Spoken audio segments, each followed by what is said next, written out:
Right, our players are ready. That is one thing I miss from our live shows was our Karnox chairs and the presence of the Karnox chair in the player feature match as well. So you get to nice. Cruise down to a couple players, just gaming in style and comfort. The easy life. Players looking at their opening hands. Looks like Tan starting with a mulligan. Both players starting with a mulligan, actually. Yeah, I'm looking at this next hand out of Tan, and it is such a tease. Yeah, you would. If you could turn any of these other cards into a second land, you'd be thrilled. Yes, 100%. I think with the new mulligan rule, I would ship that hand back.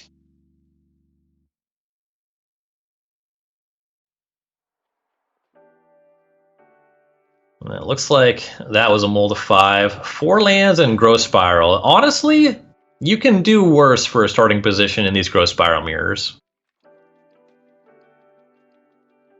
That we see Zimet, our Bant Ramp player, on the play. He has Growth Spiral and Teferi Time Raveler in the opener. Hydroid Crisis to get to eventually. Too many tap lands to get to Growth Spiral too quickly. So I guess this Growth Spiral is Teferi. That's like a turn 3 and a turn 4 play with the texture of this hand. Yeah, it's a little funny to have the Growth Spiral and not be able to ramp into anything. Trading lands early, land number 3. It's going to be a temple for Zimet, so leaving up Growth Spiral. No ability to play Teferi just yet.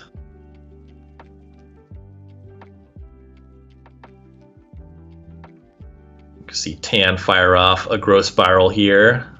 Now has 1 spell in hand, it's an Expansion Explosion. Puts in a Castle Vantress. And draws Sublime Epiphany. Amusingly, 6 lands in hand, that's not the worst thing you could draw. So it's games like these that make me think that all those mono green players are doing the right thing. Yeah, if you had a bunch of 1 and 2 drops, you'd be happier than a 6 drop and a 4+ X drops. Well, it's just like, yeah, these clunky draws out of some of these decks is so embarrassing. Ooh, this is nice. You see the Growth Spiral end step from Zimet, and Tan's going to expand that. Going to get some of these lands on the battlefield, and picks up a Shark Typhoon. Nice.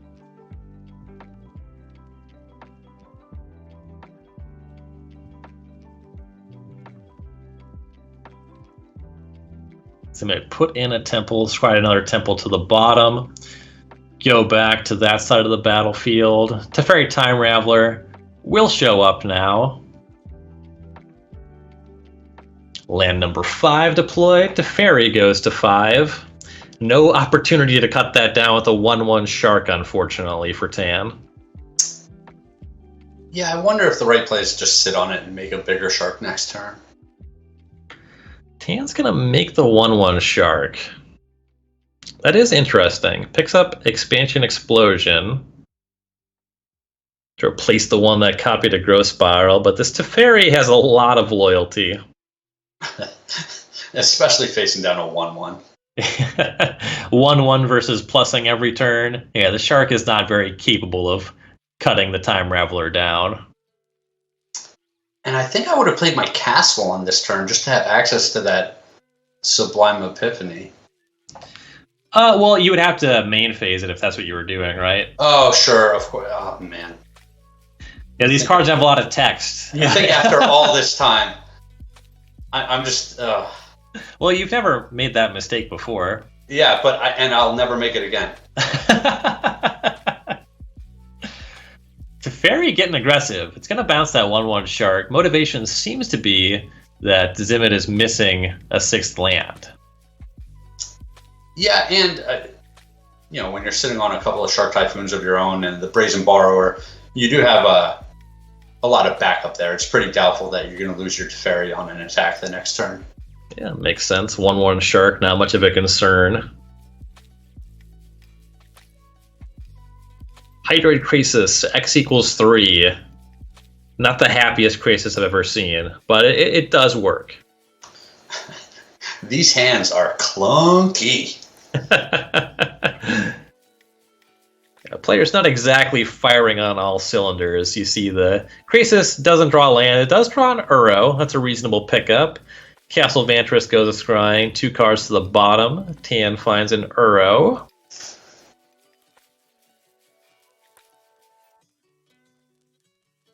Got a lot of stuff that plays an instant speed. This explosion does get to cut down the Teferi. That's a small win. I think it's a pretty big win. It's a lot of cards. You're not facing down much pressure from the other side.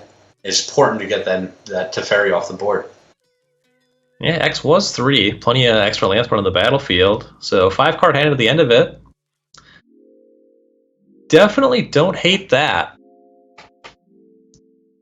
Opens up the Sublime Epiphany, which could be a big deal.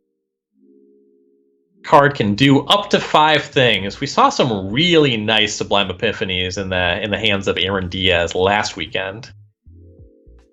Catching on a little bit more this weekend.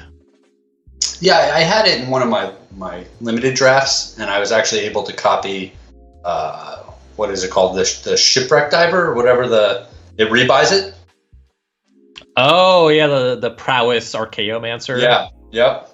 Jeez. So I did not lose that. No, I can't imagine you would. That's probably better than my 4 Colossal Dreadmaw deck.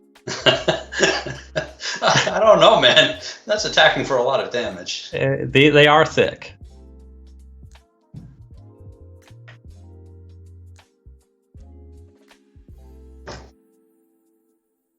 So you saw the front side of an Uro. Zimet just kind of setting up here, waiting on these Shark Typhoons, hanging out with a Brazen Borrower in hand. Getting busy with the Hydroid Krasis. We will see what Tan can do now with those fresh explosion cards. Joel Rail deployed. Ether Gust and Expansion left up as options. Also, the full 6 mana for Sublime Epiphany is hanging around.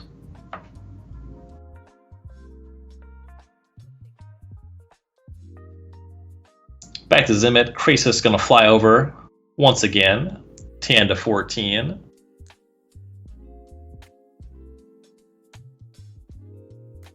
That Elspeth Conquers Death in hand, not really doing anything here. Everything else has flash, so you see a pass. Castle Vantress shows 2 lands on the scry. Tan thinking about keeping 1. Keeps the Fabled Passage. Yeah, I like the Fabled Passage here.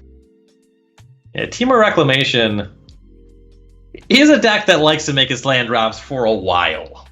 Yeah, it likes to make all the land drops, and the extra card in the graveyard for an Uro in the future just always seems good, right? Yeah, a lot to like about that passage. And here you do see an attempt at the front side of Uro. That works. Up to 17. Ketria Triome draw. An interesting decision. You can put that on the battlefield or just save it to cycle it. That's going to go on the battlefield. That draw off the Uro means Joel Rail is going to bring a cat. One of my favorite token arts of all time. You like the cat? Big fan of that cat. Why isn't it a bear? Because it's a cat. Next question. All right, if bears were traditionally 2/2s in the format, how did cats suddenly turn into 2/2s? And how big would a bear be today? 2/2 is a size that it's difficult to monopolize in a game with as many cards as Magic. With don't bring your nuanced logic and reasoning to this. Humans is a deck full of bears. Yeah, you're one of those. Oh yeah. Cycle of Shark Typhoon. This is before blocks on an attack with Joel Rail. Oh, it has to be something on Tan's mind as you see Sublime Epiphany. Choosing 4 modes. Let's copy this cat. Let's counter your shark. Let's draw a card. Let's not bounce that Hydroid Krasis. No, not super interested in that.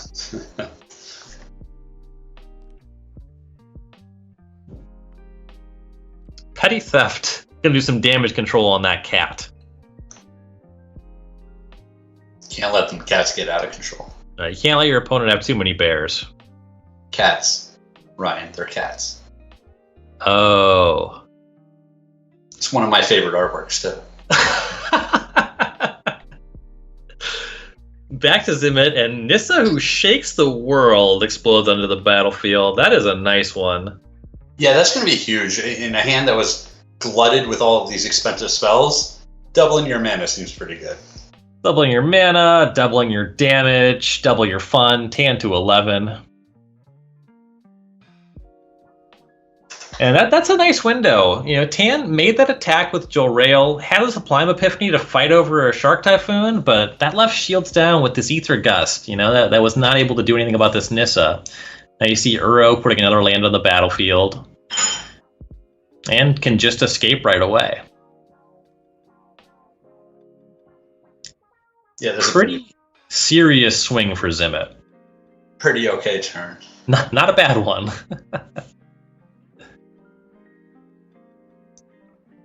Tan not shy on mana. Pickup was Growth Spiral. Maybe something like a Wilderness Reclamation off the top could have been hugely impactful, but Growth Spiral not looking like a serious player here. Yeah, the opponent is tapped out. I guess you can go for the Expansion Explosion here for 6 on the Uro.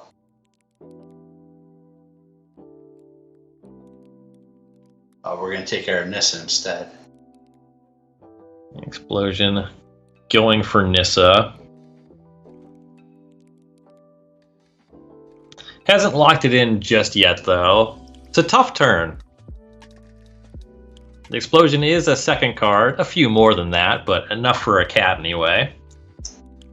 Nissa down, land drop found, a couple Storm's Wrath picked up. All right. And jump block through this turn. Next turn does look a lot better.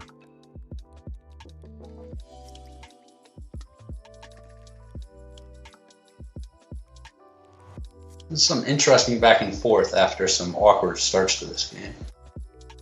Yeah, these turns have to be the most important here. You see Zimet starting with the Uro. That Elspeth Conquers Death, still no good against Jolrael or any tokens.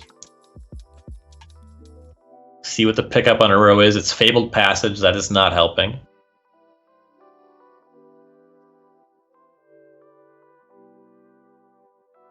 And in Tan's hand, we have a Reclamation, we have an Expansion Explosion, we have multiple Storm's Wrath to clean up. Some really scary stuff coming after Tan can untap. Here's an attack with the team. You're going to see some blocks here. I was going to say, I think you need to chump block and leave your life total as high as possible, because if the plan is potentially double Storm's Wrath to clean up the board next turn, you know, you can just die to a Brazen Borrow flying over the top or a big shark flying over the top. Yeah, that is certainly true. Tan chooses to put Cat in front of Uro, takes this free from the forest, keeps Jolrael, goes to 5. Now post-combat, Teferi shows up for Zimet. Ryan, did we potentially miss lethal there? Oh no, we drew the Teferi. It came off of the Uro. Yep. Yeah. All right, Tan's got a lot to clean up here. Those Storm's Wraths are still looking pretty good, though. Keeping the Jolrael seems to have been a hedge. I don't know. Is there an option for this turn that involves not casting the Storm's Wraths? It would involve, like, double Wilderness Reclamation, maybe, in order to win the game, but that wasn't in the hand. Right, and also the texture of something like that changed with this Teferi coming down. Yes, 100%. Nissa, who shakes the world. That's where Tan will start.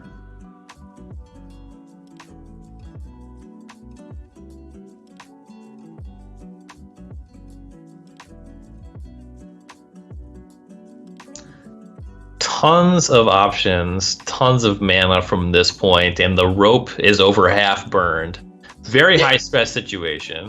Do you get more panicky as the rope burns down? When the rope starts burning, I almost just want to concede, man. I can't deal with it. I don't want to concede, but it does make me feel even more rushed. Yeah. The rope is a very high anxiety thing for me. Well, it's like burning. It looks like you're going to explode or something if you run out of time. Like, it was dynamite. If it was just a clock counting down regularly, it'd be like, oh, okay, like I got 20 seconds. I got 10 seconds. Even the red timer on Magic Online makes me deeply uncomfortable. Sure. I've timed out like 3 times ever. I'm usually 10 minutes ahead of my opponent, but when my clock turns red, man, I'm just sweating.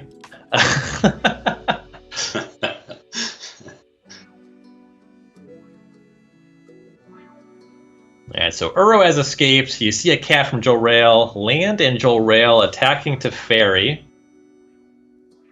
Zimet's going to crack Fabled Passage here.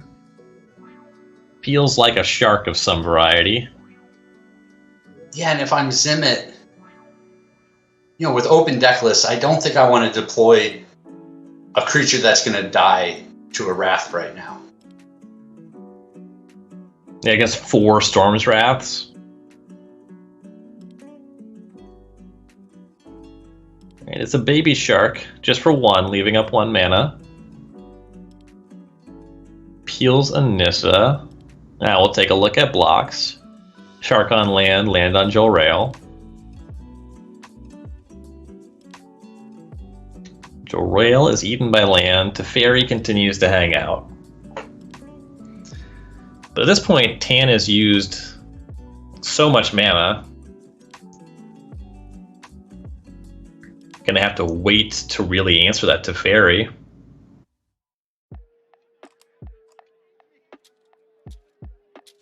Taking a look at Ether Gust.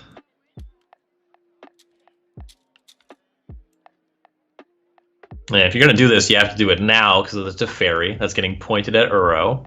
Yep, no choice there.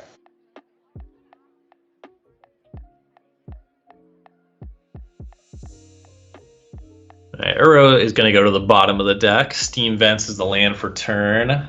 That is Shocked in. The Storm's Wrath does kill the remaining creatures. That goes off. Teferi down to 1, still hanging out though. Tan has done a great job of navigating this game. It was a pretty tricky spot, and it's still definitely not in the clear, but to me, Tan is in the driver's seat now. Very serious swing on that turn, that's for sure. Also has Reclamation Explosion as part of his leftovers. That is certainly huge. See a Nissa showing up on Zimet's side of things. And finally, Elspeth Conquers Death does have a target. 2 of them, in fact. All right, maybe I lied about Tan being in the driver's seat.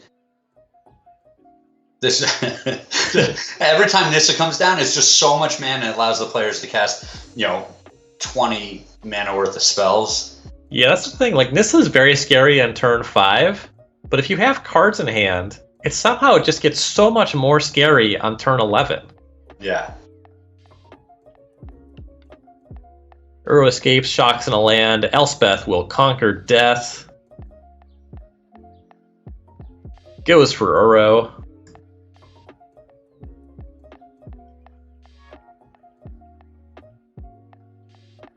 Land's going to wake up. That does get to cut down Nissa, because this Nissa was hit by the Storm's Wrath. Oh, the swings. Ryan, I can't take it. This is a lot to take in. Ooh, second Reclamation. Yeah, you said ooh, but... The opponent at 32 is a problem. This is a lot of damage. You gotta get through the Teferi, then you get to untap your lands twice. There's a lot of lands here. What do we have? So we have 4, 5, 6, 8 extra, which means 12 twice. That would be 32 if you didn't have to Storm's Wrath first. Sure, but we do. That's a problem. All right, Storm's Wrath cuts down to Teferi. Reclamation, number 1. Reclamation, number 2. Untap our land. So there is still the opportunity to explosion for a smaller number into some other stuff to clean up the battlefield. It's not over. Yeah, a smaller number here still means you can do it for, I don't know, 12 or 16 or whatever the case may be. 20 is a smaller number than 30. Growth Spiral finds a breeding pool. Taking a look at what should be exploded for how much. Another interesting thing is keeping track of the libraries at this point. That is a fact.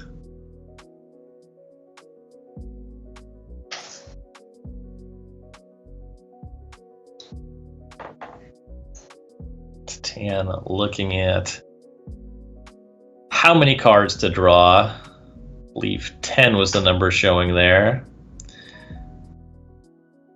That's a much smaller number, actually. Some waffling on the number. It's going to finish off Uro, though. Lock that in. 9 cards coming off the top. Ooh, Sublime Epiphany. That one can cover a lot of bases. Just looking at there's a Nissa and another Reclamation, and thinking about the possibilities for next turn is just like, it's absurd. Oh, yeah. Reclamations snowball in a big way. Of course, you need another explosion to go with them.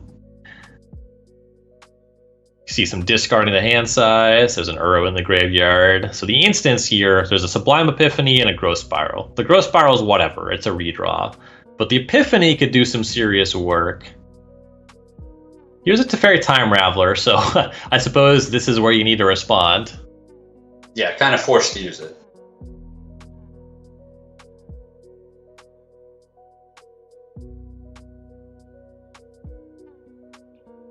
And there goes the rope.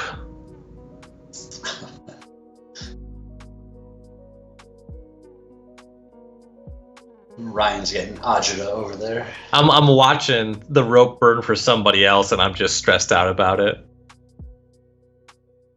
Counter target spell. Draw a card. To bounce on Elspeth Conqueror's Death? I would guess it's Nissa back there, but I don't know. Ah, that makes more sense. Oh, maybe it was bounce nothing. Could have been bounce nothing. Nissa wakes up a land. 3/3 is less than 4, though. Tan to 1. And back to Frederick Tan with 2 reclamations on the table. Bunch of lands. Some Uros as redraws. The Nissa in hand. Oh, man. This is just an exhausting amount of options. Yeah, and even the Blast Zone that can get pumped and activated this turn because of the reclamations, there are a lot of options here. Gotta be mindful of that Brazen Borrower that can fly in for lethal. You know, the Blast Zone, like you said, that could go to 5 and take care of the Conqueror's Death and the Nissa. You gotta do something about that 3/1 flyer, too. Yeah, I think I would... Does Storm's Wrath clean up the opposing Nissa here?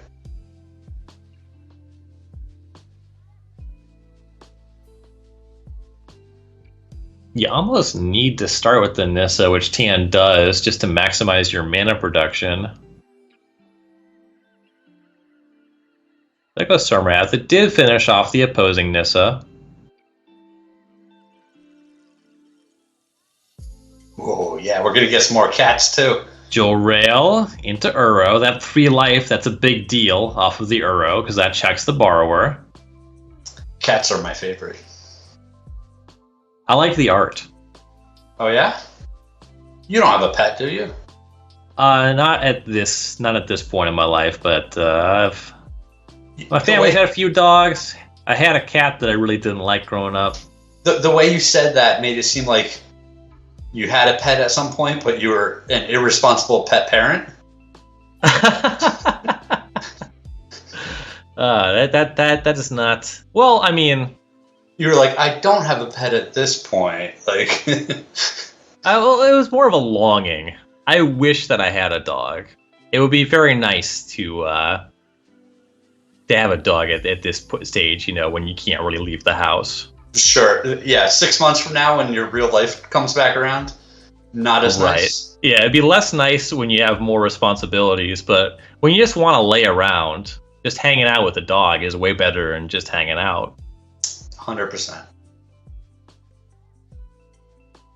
Some reclamation triggers going off. This blast zone's going to 5. See a growth spiral going off. Finds a breeding pool. Put that one on the table. That's fine. Scry with Castle Vantress. How many game actions has Tan committed this turn? There's so many actions, it's absurd.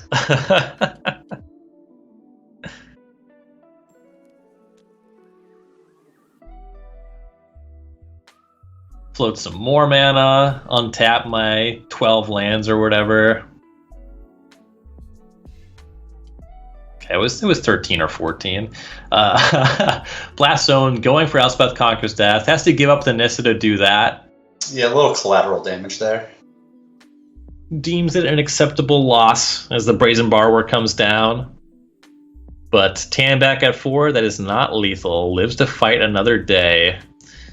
Another Brazen Borrower for Zimet. If only it had haste.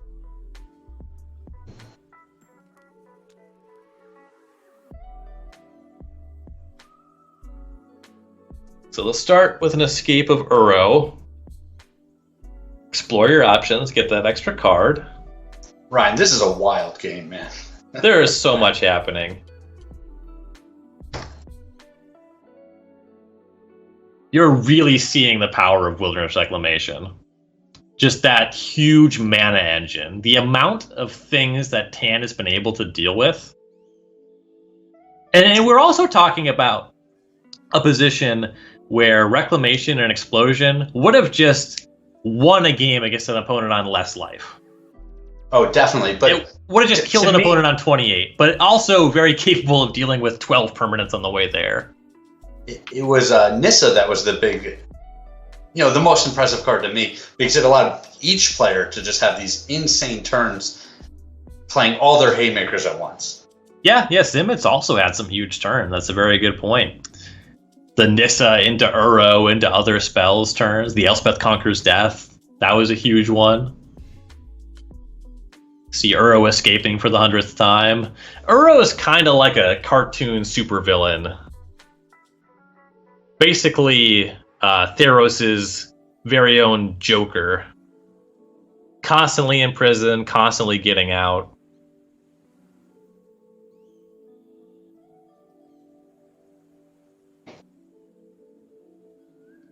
All right. Not a comic book fan then, Craig.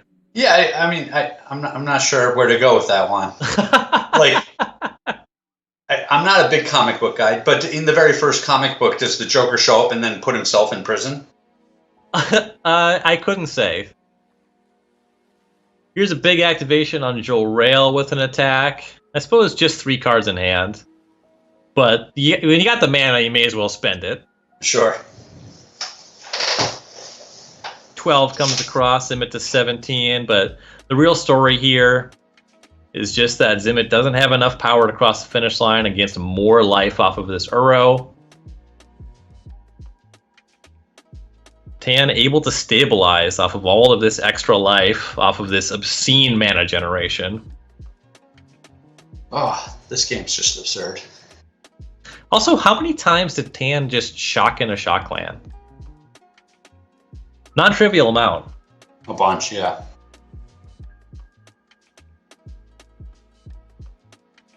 Castle Vantress goes scrying. Shark Typhoon hanging out. Hello. Nissa 2, sure. Just 2 good ones. 2 more good ones. Yeah, I want both of these. What order do I put them in? Typhoon on top. Seems fine. Blast Zone gonna get charged. Maybe put that up to a 3. Cover the flyers anyway. Rather convenient.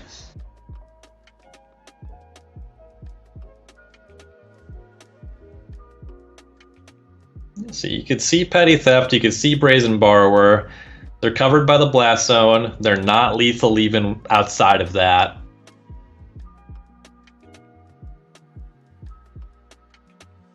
See a bounce on the cat. On a cat.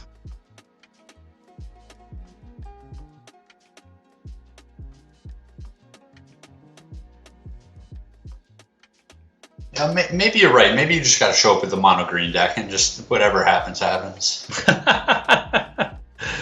Yeah, you get a lot of opportunities to take a break.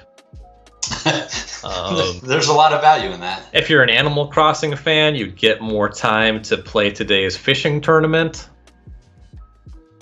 Whatever that is. I know that one's not for you, Craig. That was for the people at home. Good job, Ron. Oh. Uro put Zimet to 20. That's all well and good.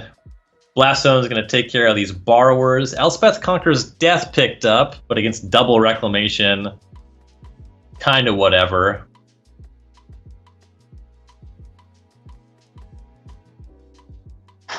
See one Reclamation exiled.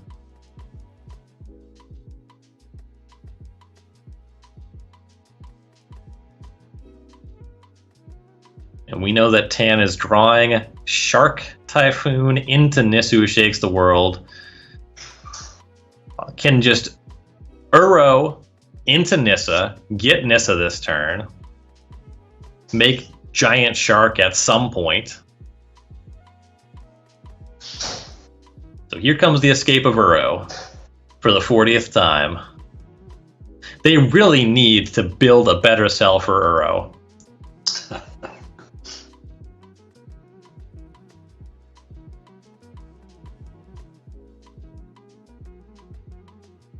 See some deliberate tapping of Castle Vantris as Nissa is deployed. Gonna wake up one of these lands. May as well be a forest. There it is. Yeah, I think we're finally at the point where we're going to cross the finish line in the next turn. Creatures swing in. Joel Rail does some pumping. Zimet to 2.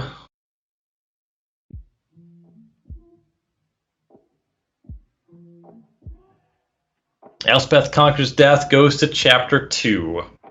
I think that Tan's okay with that. Zimet fires up a Growth Spiral, finds a Growth Spiral. One last look. Growth Spiral finds Fabled Passage.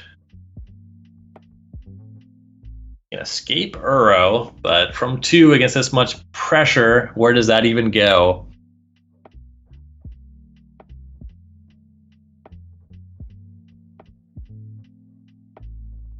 And this game must have used a lot of time. Oh, yeah. Yeah, I haven't been watching the clock per se, but this is still timed magic. You see the timers are now showing up. Looks like Tan has just under 12 minutes. And Zimet's going to pick them up. We'll see how far we're even able to get into game number 2 here. But Frederick Tan's going to be up a game here in our 8th round, or final round of Swiss. Yeah, I don't expect most games to be that epic where just each player gets to do all of their haymakers. They don't win the game, and then the other person does the exact same thing. Sure, yeah, more of the games is one player kind of gets ahead and the value snowballs. Exactly. You see a little less Nissa into 2 more spells in both directions. Yeah, that was just absurd. See some heavy sideboarding for Tan. We see employment of the heavy Night Pack Ambusher plan going down in Reclamations. Now, you might say this is just a plan for the matchup, but I wonder how much of this is just a configuration of the deck that can win more quickly. Yeah, it might be just being very conscious of the clock, the amount of time left in the round, and being like, hey, I'm just going to see if I can get a 4/4 on the board and keep attacking.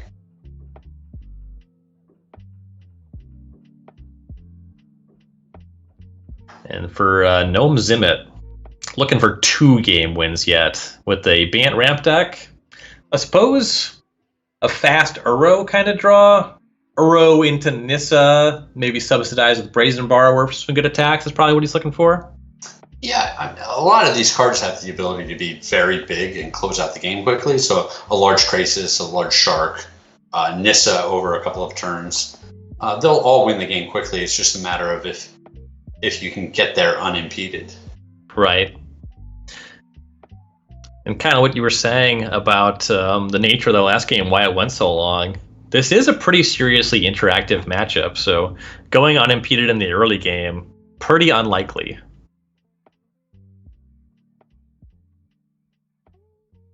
In fact, the Joel Rails from Tan are kind of the most likely card in the matchup to do that.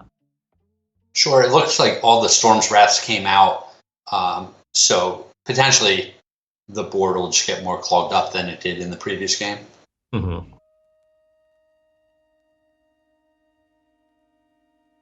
Right. Players going to be looking at their 7s. Pretty quick keep on Zimet's side. Things a bit more awkward for Tan, but a keep nonetheless. Yeah, it's hard to pass up 5 lands with these decks. Yeah, no kidding. Especially in a matchup where the game generally goes long. And Zimet is looking at that possible Uro into Nissa draw. There's land number 4. Do you shock to leave up Dovin's Veto here? Apparently you don't. I don't think it's a terrible line to take. It kind of telegraphs your hand a little bit, but you could also be representing a growth spiral. Right. I suppose it's end step once you don't growth spiral that your intentions become a little more obvious. Yeah, the jig is up then. Uro for Zimet meets growth spiral for Tan. Both players getting some more lands out there, but Zimet has found the 5th and then 6th mana source. So you could see that fast Nissa. Tan will play land number 4. Chooses not to cast a Scavenging Ooze.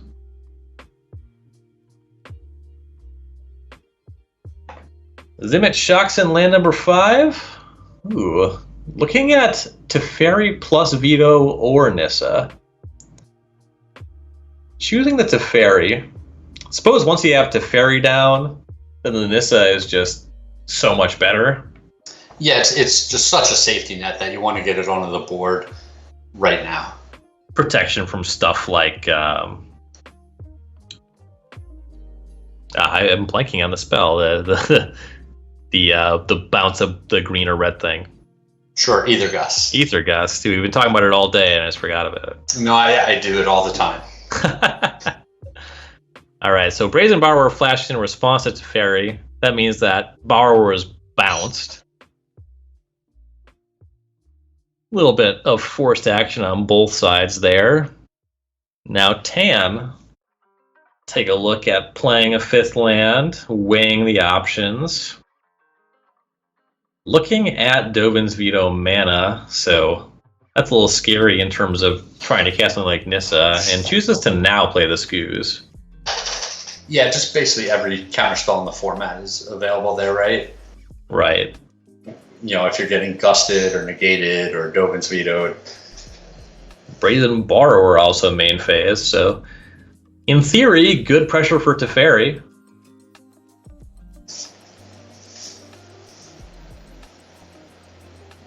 Zimet picks up a Shark Typhoon. That's a nice one.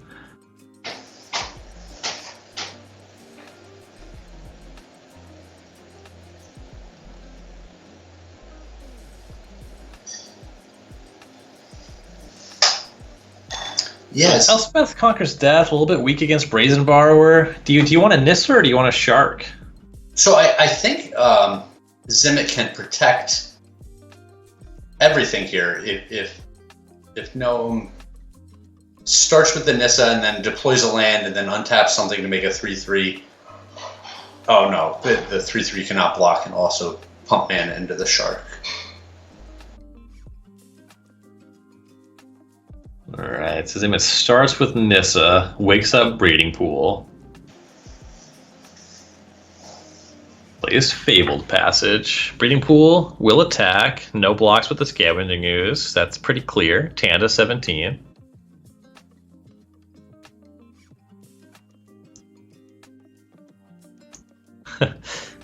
Mystical Dispute. It's good against some counterspells, but not all of them. So the Brazen Borrower could be used to cut down to Teferi, but Given that Dispute doesn't work against Veto, you see Tan actually going to try for this Nissa in main phase 1. That's going to force some action. Zimet's going to use that Fabled Passage. Imagine Dovin's Veto coming down. It does remove Breeding Pool as a blocker, so this kind of definitely moves the needle on pressuring the Planeswalkers, so you like that about the play. Yeah, and if I'm in Tan's seat, I think I just jam there as well. There's no other action in my hand. I have to be able to go after these Planeswalkers. And then eating the Uro, that's just a clean look at knocking the Nissa down. Yeah, that was a good turn. Yeah, great navigation there. Back up to Fairy, picked up for Zimet.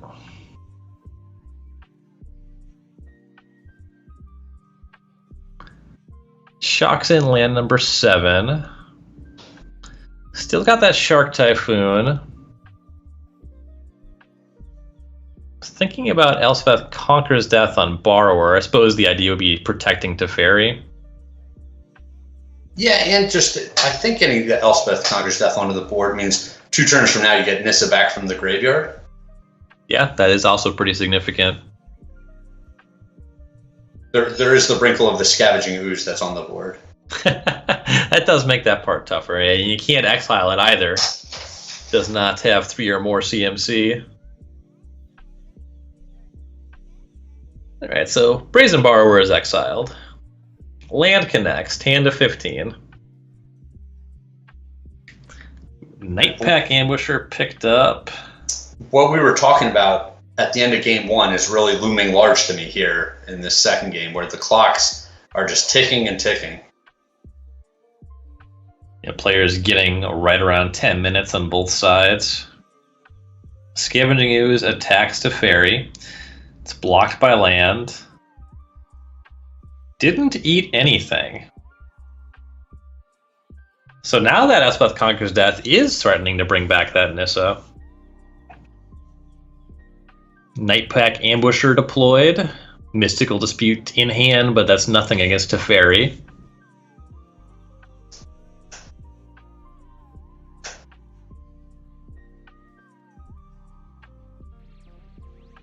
Man, on Zimet's side, there's so many good lines here, right? Where you can bounce the Nightpack Ambusher and then redeploy a new Teferi. And you're saying next turn, when Elspeth Conquers Death goes off, then I have all this extra mana to pump into my X spells. Yeah, in particular, just the Hydroid Traces, drawing a ton of cards from a pretty comfortable life total, from a pretty comfortable battlefield.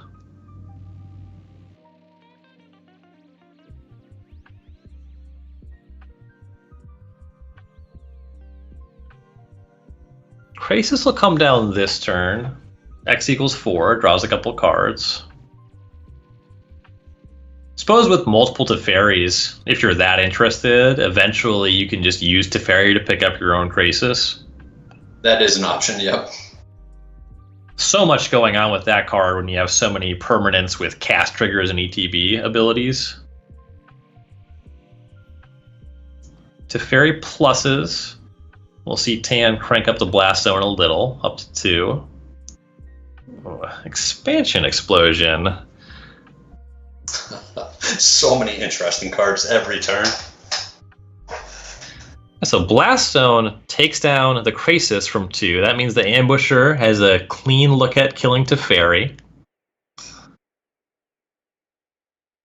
Stomping Ground played his land. This means that Wolf token shows up off the Ambusher. Mystical Dispute represented from here as well. Though Elspeth Conquers Death does get to pick up this Nissa. Fairy Time Rattler cast from hand. Tan's going to cast Dispute because what else is the card doing? And thinking about expansioning it. Ooh, this is nice. This is a tricky play, but I don't know if I like it that much. You think it's just too much material at a losing fight? Well, it's also the explosion side can just be hard cast for 3 or maybe 4 next turn to, put some pressure on the Nissa and refill your hand. Yeah, more than enough mana to pay with Nissa mana there. So Teferi does resolve. And a bounce really kind of puts Tan just incredibly far behind. This wakes up a land.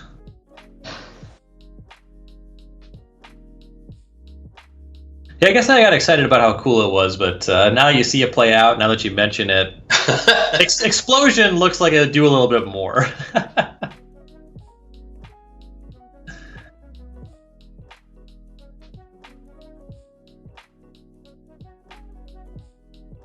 Breeding Pool connects, Tan to 12. And is just a Nightback. Ambusher, non-land, is just a Wolf token. Facing off against two real powerful Planeswalkers. Main phase, Nightpack Ambusher, because that's the only way it can be cast. Pumps the Wolf to a 3, that means it can attack until a land. Breeding Pool blocks, fires off Growth Spiral.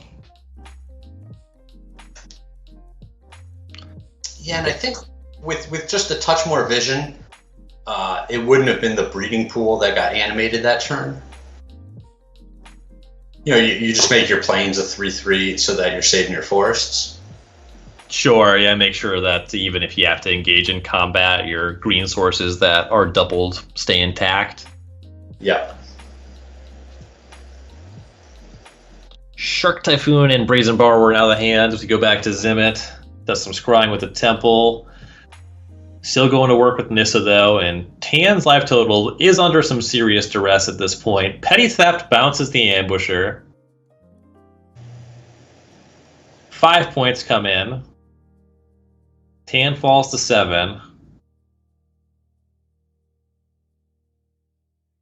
And I imagine that we are going to see that game 3, though the clock's even lower now. Yeah, I guess if you're on Tan's side of the board, you just make your opponent go through the motions for one more turn, or 2 more turns, depending. Right.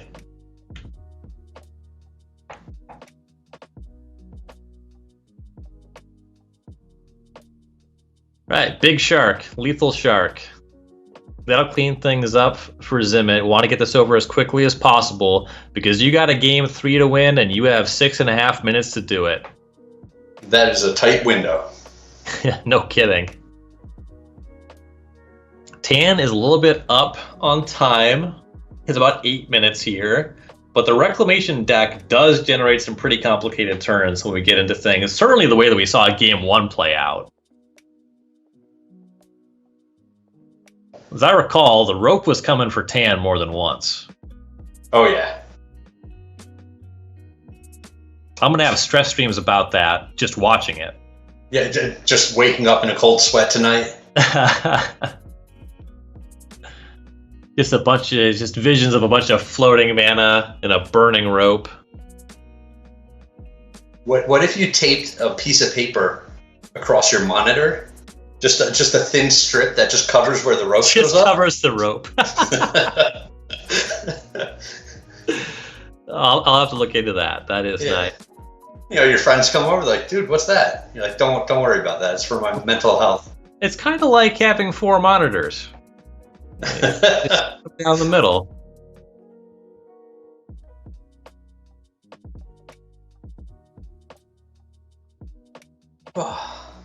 Ryan, there's Dream Trawlers.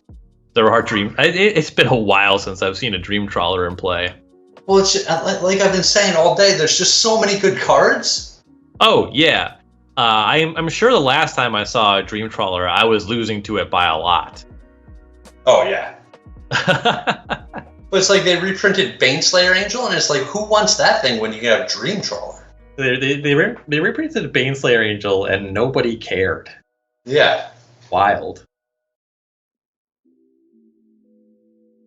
We have seen some Elder Gargaroths in 75s today. A little bit, but every time I've seen them come up, they haven't been that impressive. Oh, yeah. I wasn't trying to imply that. I'm just saying that they exist in spaces that are deck lists. Sure. I think that card was made just to frustrate people to no end in limited formats. I'd buy it.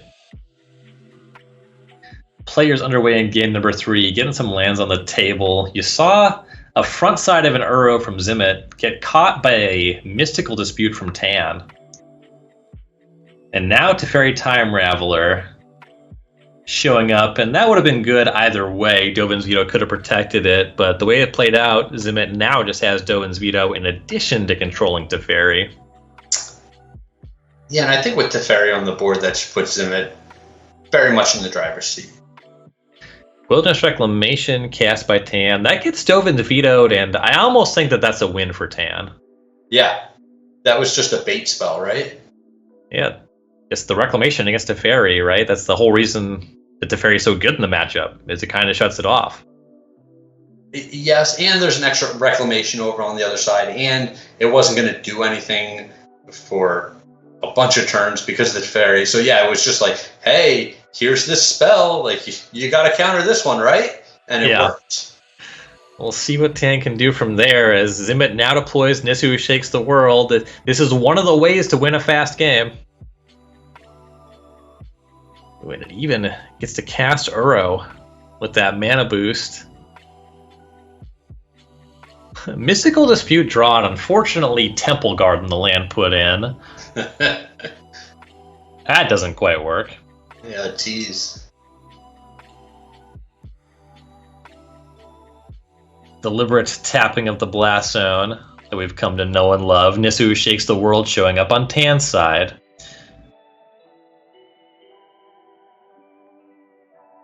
It's going to wake up a forest.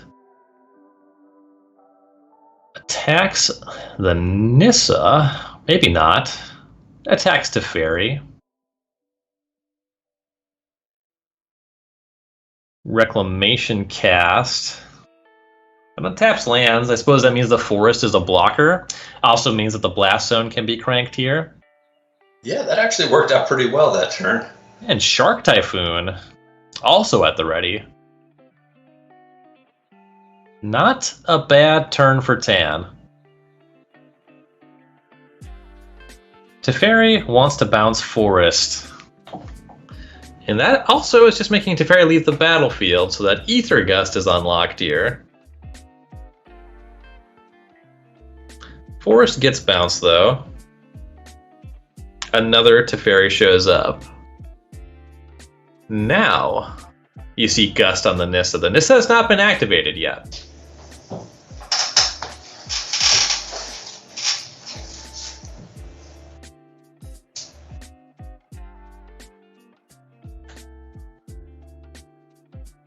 Zimet probably wishing that that would have happened already. Probably, yeah. Now it's a question of, do I float all my mana? I can cycle a Shark Typhoon or play the Uro and then still have the mana to play the Nissa that I draw. But Nissa goes on top. Teferi is down. I guess Teferi can bounce something and you draw it again. But there's no floating mana to redeploy it. Right. Breeding Pool attacks Nissa down to 3 loyalty. See a bounce on Wilderness Reclamation. That's fine. Nissa picked up. Gets recast now. Nothing to do about that, but it is at least post-combat. Nissa wakes up a land. And now it's Shark time.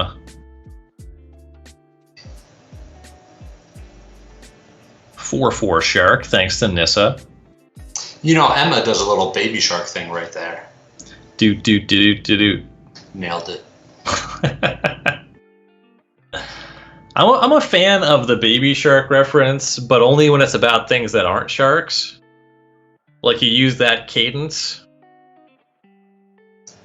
You mean like you do something like mystical dispute do. Oh. All right. I thought you meant like you use it just to mock people. Oh, well, there's some of that too. But it's all in fun. Shark eats Teferi. Some lands trade off. Wilderness Reclamation shows up again. Tan thinking about cycling a Triome. That'll happen. Finds Castle Vantress. That's whatever. Ryan, who's winning this game? Like, the clocks are just ticking down. There's a lot of wheels spinning going on, and I'm getting agita. Who's going to win this game? I mean, Tan really just has the Nissa going on, right? I mean, Zimet kind of has more material, and I think 3 minutes is a significant amount of time to close with these kind of cards. So I will bounce your question back to you. Your expert analysis, Craig Krempels, who do you think is winning this game? So I think Zimet is in the more favorable position right now. But Cuts down the Nissa. It's not 100%. With this Uro coming off the top, I'm inclined to agree. Nightpack Ambusher picked up? Alright. These are good materials. Blast Zone going off.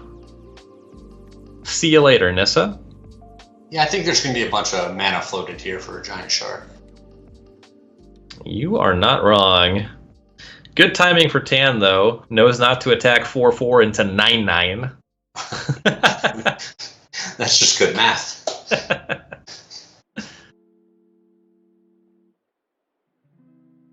See, an Elspeth Conquers Death for Zimet.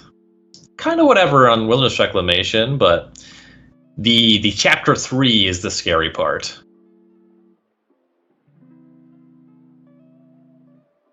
That book does not have a happy ending for Frederick Tan.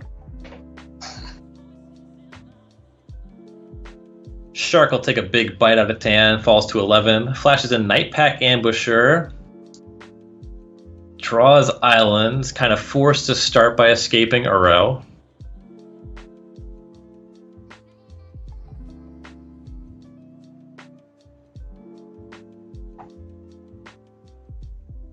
Ooh, and just holding the island in hand, yeah, that just gets disputed. Awkward. Very awkward. Uro countered, a spell was cast, no wolf off the ambusher. ECD goes to chapter 2. 2 minutes left on Zimet's clock, but it does not take many attacks with that shark. Yeah, that shark takes big bites.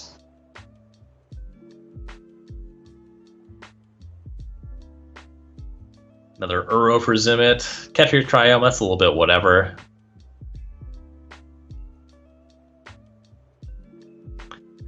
Big shark attack. That'll earn a jump block. Back to Tan. Finds Jorale. Not the best top deck here. A little underwhelming. So Jorale into Escape Uro. And because of the way Zimet's mana looks here, that works, and it makes a wolf, or a cat rather. Too bad it's not a wolf. The ambusher would pump it. Sure, but the artwork would be worse. It would be different. Elspeth Conquers Death, Chapter 3. Let's say Nissa conquers death. Nissa shakes the world and disrupts the plot. And Uro escapes. Uro conquers death. Have you considered writing flavor text? I'm very well read on the lore. So, you know, if they're looking for somebody to pick up and write some magic story, they should call somebody more qualified than me. But for a satirical article, very much would be down. All right.